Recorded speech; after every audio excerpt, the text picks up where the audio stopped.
আসসালামু আলাইকুম গাইস, কেমন আছেন? আশা করি সবাই ভালো আছেন এবং সুস্থ আছেন। আজকে আমি রান্না করব উটের মাংস। তো আশা করি আপনারা আমার সাথেই থাকবেন, পাশেই থাকবেন।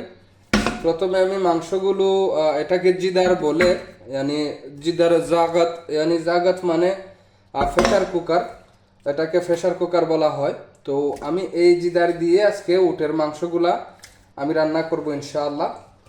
তো আশা করি আপনারা যদি পুরো প্রসেসটা দেখেন ইনশাআল্লাহ আপনারাও শিখতে পারবেন এবং আপনারা নিজে রান্না করতে পারবেন ইনশাআল্লাহ। এবং আপনারা ধৈর্য ধরে ভিডিওটি দেখতে হবে, কারণ ধৈর্য ধরে যদি ভিডিওটি না দেখেন তাহলে কিছুই বুঝতে পারবেন না। তো আশা করি যারা আছেন, যারা দেখতেছেন ভিডিওটি, অবশ্যই আপনারা ধৈর্য ধরে দেখতে হবে। তো দেখতে পারতেছেন আমি মাংসগুলো এখানে দিয়ে দিছি অলরেডি।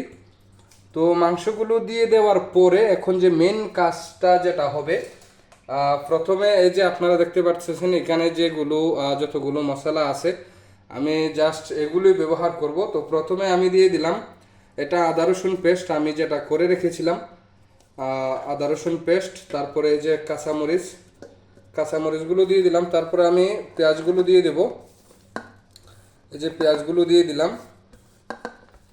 তারপরে টমাটার यानी সব যাবে একসাথে, সব যাবে। এটা কিন্তু 45 মিনিটের একটা রান্না, অথবা আপনি 35 মিনিটও রান্না করতে পারেন। 45 থেকে 35 মিনিট এটা রান্না। আমি যেহেতু একদম সফট করে ফেলবো তাহলে আমি এটাকে 45 মিনিট রান্না করব। যেহেতু আমি এটাকে একদম সফট করে ফেলবো সেজন্য আমি 45 মিনিট রান্না করব। তাহলে আমার জিনিসটা একদম সফট এবং সুন্দর এবং বরাবর হবে। তো এখানে দেখতে পারতেছেন আপনারা, এটা হচ্ছে লবণ, এটা হচ্ছে ধনিয়া পাউডার, মরিচ, হলুদ, জিরা পাউডার, এটা হচ্ছে একটা আরবি মশলা यानी মিক্স মশলা, এটা হচ্ছে জিরা ধনিয়া মিক্স, আর এখানে হচ্ছে এটাকে ম্যাগি বলে यानी মশলাগুলোর পেস্ট, এটাকে ম্যাগি বলা হয়। তো একটা ম্যাগি আমি ব্যবহার করেছি, এখানে ম্যাগি ব্যবহার করলাম। আর আমি সবগুলো দিয়ে দেবো ইনশাআল্লাহ। এই যে একসাথে সবগুলো একসাথে দিয়ে দিলাম, ঠিক আছে? সবগুলো একসাথে দিয়ে দিলাম, এই যে দিয়ে দিচ্ছি সবগুলো একসাথে। তারপরে এখানে আমি এটাকে লেবুর আচার বলে, ঠিক আছে? এটাকে লেবুর আচার বলে, আমি এই লেবুর আচারটা আমি এখানে ব্যবহার করব। এখানে আমি লেবুর আচার সামান্য ব্যবহার করব, বেশি নয়, সামান্য। হ্যাঁ, আমি সামান্যই ব্যবহার করব। এটার মধ্যে নাইও ওফ আচারের গ্যাস সেন্টটা কিন্তু অসাধারণ আসতেছে। তারপর আমি যেটা ব্যবহার করব এখানে সামান্য কিছু দই ব্যবহার করব, মিষ্টি দই, চুকা দই, আপনারা যেটাই বলতে পারেন না কেন। এখানে আমি সামান্য কিছু ব্যবহার করব, বেশি ব্যবহার করব না, ঠিক আছে? সামান্য কিছু ব্যবহার করব, বেশি ব্যবহার করব না এটা। হ্যাঁ, সামান্য কিছু দই দিয়ে দিলাম। তারপরে আমি যেটা দিব এখানে, দইটা দেওয়ার পরে যেটা হবে, এটাতে ফাইনাল ফিনিশিং যেটা আসবে, ফাইনাল ফিনিশিংটা আসবে আপনার ঘি, ঠিক আছে? ফাইনাল ফিনিশিংটা আসবে ঘি। তো এটাতে আমি কোনো তেল ব্যবহার করব না, এটাতে আমি শুধু ঘি ব্যবহার করব। তো আপনারা দেখতেই পাচ্ছেন আমি এটাতে শুধু ঘি ব্যবহার করব ইনশাআল্লাহ। এখানে আমি কোনো তেল ব্যবহার করিনি এবং করব না, আমি শুধু ঘি ব্যবহার করব, শুধুই ঘি, এটাতে কোনো তেল হবে না ইনশাআল্লাহ। তো আমি এখানে ঘি ব্যবহার করলাম।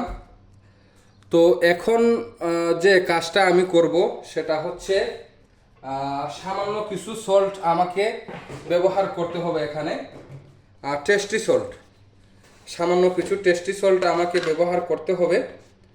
তো আমি সামান্য কিছু টেস্টি সল্ট আমি এখানে ব্যবহার করব আমার পরিমাণ মতো, বেশি করব না, আমার পরিমাণ মতো সামান্য কিছু টেস্টি সল্ট আমাকে ব্যবহার করতে হবে। হ্যাঁ, এই যে টেস্টি সল্ট আমি সামান্য কিছু ব্যবহার করলাম। তো পরবর্তীতে আমি যখন চেকিং করব এটা পেকে গিয়েছে কিনা, তো সেই সময় যদি আমার সল্টের কমতি হয় তাহলে আমি এটাকে পূরণ করে দেব। আর এখন আমি যে কাজটা করব, এখন কাজটা হবে আমি এগুলোকে মিক্স করে নেব, ঠিক আছে? আমি এগুলোকে মিক্স করে নেব, কোনো পানি হবে না এগুলাতে, আমি কোনো পানি ব্যবহার করব না ইনশাআল্লাহ। আমি কোনো পানি ব্যবহার করব না। আমি সবগুলা মিক্স করে আমি আগুনে বসিয়ে দেবো ইনশাআল্লাহ। আমি কোনো পানি মিক্স এখানে হবে না ইনশাআল্লাহ। তো এগুলা জিদার অথবা ডেক বলেন আপনারা, এগুলা আমাদের বাংলাদেশেও পাওয়া যায়। তো আপনারা যদি এগুলা একটা ডেক কিনে ফেলতে পারেন তাহলে মাশাআল্লাহ সুস্বাদু খাবার আপনারা বানাইতে পারবেন এবং আপনাদের ছেলে সন্তান এবং স্বামীকে উপহার দিতে পারবেন। বর্তমানে যে খাবারের যে সেন্টটা চলে আসছে খাবারে, এটা অতুলনীয়। দেখতে পারতেছেন কালার আমার হাতে লেগে আছে। তো মাশাআল্লাহ অনেক মজা হবে ইনশাআল্লাহ।